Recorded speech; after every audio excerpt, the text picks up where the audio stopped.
चंबल भास्कर, अब सच देखेगा इंडिया। नमस्कार, चंबल भास्कर न्यूज में आपका स्वागत है और मैं हूं आपके साथ पल्लवी। मुरैना में माध्यमिक शिक्षा मंडल मध्य प्रदेश भोपाल द्वारा हाई स्कूल और हायर सेकेंडरी की बोर्ड परीक्षाएं 10 फरवरी से 7 मार्च 2026 तक संपन्न होगी। बोर्ड परीक्षाओं को संपन्न कराने के लिए कलेक्टर लोकेश कुमार जहांगीर ने बोर्ड नियमों के तहत कलेक्टर जन प्रतिनिधियों की मौजूदगी में थाने के प्रश्न पत्र निकालने की व्यवस्था की। कलेक्टर प्रतिनिधि थाने चौकी से प्रश्न पत्र निर्धारित समय पर ही प्राप्त कर सुरक्षा के अधीन परीक्षा केंद्रों पर लाकर परीक्षा संचालन की कार्यवाही की जाना है। प्रत्येक थाने चौकी में गोपनीय सामग्री निकालने के लिए केंद्र अध्यक्ष, सहायक केंद्र अध्यक्ष, थाना प्रभारी और कलेक्टर के प्रतिनिधि के समक्ष प्रश्न पत्र थाने चौकी से निकालने की कार्रवाई की गई है।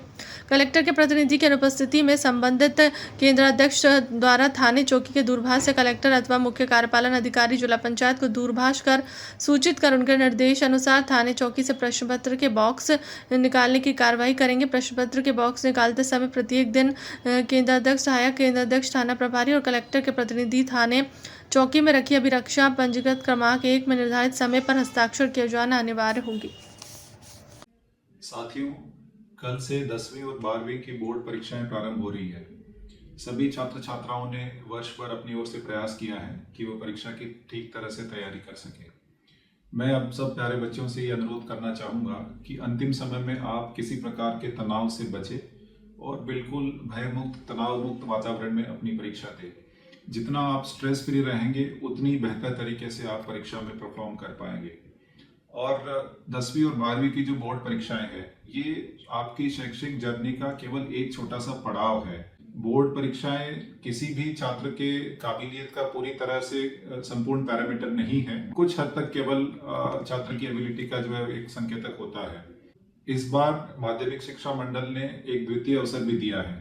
यदि जो छात्र इस परीक्षा में ठीक नहीं कर पाएंगे, यदि किसी विषय में फेल हो जाते हैं, यदि कोई छात्र पास हो जाता है लेकिन अपेक्षा के अनुरूप प्रतिशत नहीं ला पाता है, तो वो भी इम्प्रूवमेंट के लिए मई में जो द्वितीय परीक्षा होगी बोर्ड द्वारा, उसमें बैठ सकता है।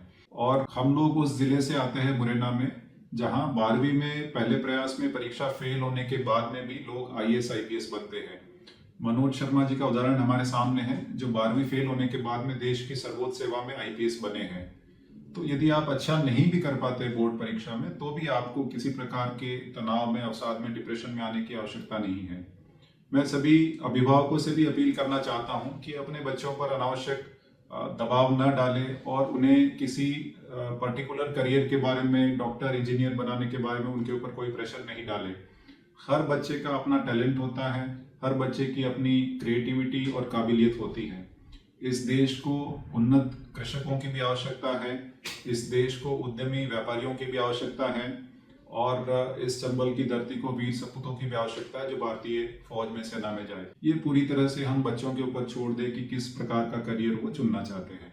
तो एक बार पुनः मैं सभी छात्र छात्राओं को बोर्ड परीक्षाओं के लिए अपनी शुभकामनाएं देता हूँ। स्ट्रेस फ्री रहें और बिल्कुल तनाव मुक्त होकर अपनी परीक्षाओं को दें।